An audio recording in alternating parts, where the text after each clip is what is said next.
Hello, everybody, and welcome to another annual 9/11 tribute video. Of course, this and the American MD-80, we always do our annual videos, and they're 1 week apart always, so they're so vital. And today, we will once again be taking another perspective on the events that were so devastational on September 11th of 2001. So now we are 24 years removed from one of the most unfortunate events of U.S. and worldwide history in the 2001 9/11 terrorist attacks. So it's certainly just always sad to think about it. Once again, as we know, 2,977 deaths, unfortunately, on this day, and such a tough situation. So we'll just start by looking at some photos. They're really unfortunate ones to look at, but I do think it's important to recognize all the families and everybody that was involved with this just really unfortunate event. So you can see here the Twin Towers, of course, two of the biggest situations there. And then obviously you also had the aircraft into the Pentagon, excuse me. And then you also had the aircraft into the Pennsylvania field. Of course, there was 4 aircraft total. We had the 2 Uniteds and the 2 American aircraft. 1 United and 1 American each for the Twin Towers. But here's the Wikipedia article is pretty accurate in its description of kind of some of the details here. So it talks about the timing of it and how they got into it. So of course you had American Airlines flight 175. I believe it was United 19, or I think United was 93 too. Let's see if I can find them here. Yeah, so you had American Flight 11 and United Flight 175 into the World Trade Center.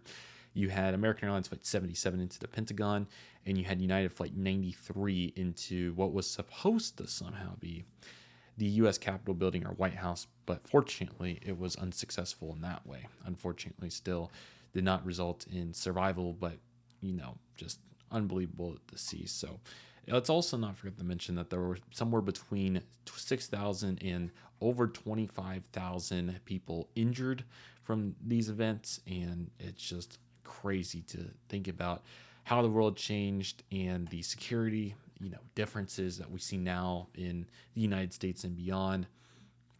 Here's kind of some of the details, and all these pages do have timelines and victims and the hijacked airliners, which obviously you have also Delta 1989 on there, which I'm not sure exactly what that's about. You have the sites, you have the aftermath, which was extensive. There's the response efforts, which is a long list, so huge thank you to everybody that responded that day, of course. And then all the injuries, 28 pages.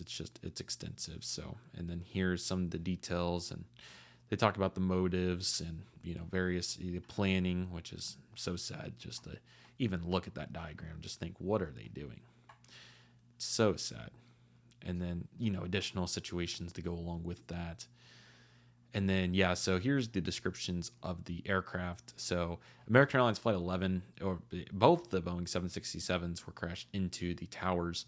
So American Airlines Flight 11 was the 767-200 that crashed into the North Tower from floors 93 to 99 on the north side of the trade buildings.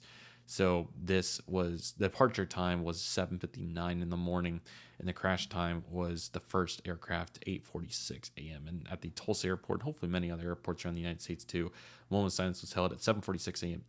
Central Time, which was 8:46 Eastern Time. So I thought that was nice. But anyway, this aircraft was supposed to be going to Los Angeles. In fact, 3 of the 4 of them were going to LAX. So 11 crew, 76 passengers, and then 2,600 on the ground for fatalities between the 2 aircraft. You also unfortunately had 5 hijackers per flight, besides the last one where you had 4. And then getting into the second flight, we have United Airlines Flight 175, yet another 767-200, 90 yards this time. It departed just 15 minutes straight afterward at 8:14 a.m., and it made unfortunate situations happen about 15 minutes after 8:46 a.m. So this was from Boston Logan Airport to Los Angeles as well, and unfortunately this time on the South Tower from floors 77 to 85. There were 9 crew members on board, 51 passengers, fatalities. And once again, the ground and the total numbers are the same. And then you have the other 2 flights with American Airlines Flight 77, just a Boeing 777-200. This aircraft departed at 8:20 a.m. from Dulles Airport, bound for Los Angeles Airport, which is an interesting routing. I didn't know that existed at that time. And this, unfortunately, went into the west wall of the Pentagon quite substantially later after its departure. This was, let's see, 1 hour and 17 minutes. So you had 6 crew members with 53 passengers on the fatality, 125 on the ground as well. 5 hijackers, turning into 189 total, which is, again, devastational. And then you have United Airlines Flight 93, another Boeing 737-200. This aircraft departed at 8:42 a.m. from Newark Airport, bound for San Francisco this time. And what we talked about earlier, this aircraft was supposed to go into the Capitol building or somewhere near the White House, wherever. But this was recovered by passengers, but unfortunately not successfully enough to keep survival, as this crashed in a field in the Stony Creek Township near Stanksville, Pennsylvania. There is a memorial in that spot as well. I think it's been pretty isolated. I don't know how close to Pittsburgh exactly where, but anyway, 7 crew members. You have 33 passengers, 4 hijackers, resulting in 44 fatalities. So just devastational. Here's some of the tragic pictures as well, and there's several articles on here, like media documentation and so forth, and they're pretty detailed as well. And there's some of the paths. Each flight has its own piece. So there's American Airlines Flight 11's trajectory, was going fine, and then that happened.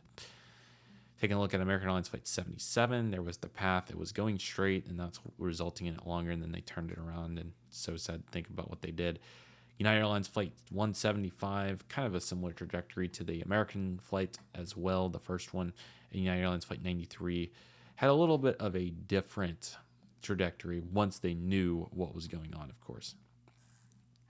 So, yeah, just devastational. There's no way to get around it. All aircraft were grounded by 9:42 a.m. that morning, and about an hour after the situation. Oh, here's the line on this. This is the first. This is why I always like doing different perspective, because I always learn when I do.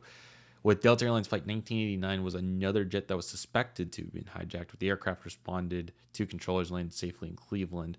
So if we look at this flight was from Boston, Logan to Los Angeles on a Boeing 767-300. But fortunately, it did land safely. So I'm seeing if there's any. This is news to me. If you knew about this in the comments, feel free to let me know. This is news. But anyway, this landed at Cleveland, like it said here. And yeah, they wanted them to notify the tower, and they did. Cleared scenarios was a suspected hijacking. Get out of here. We have a bomb on board coming from Delta.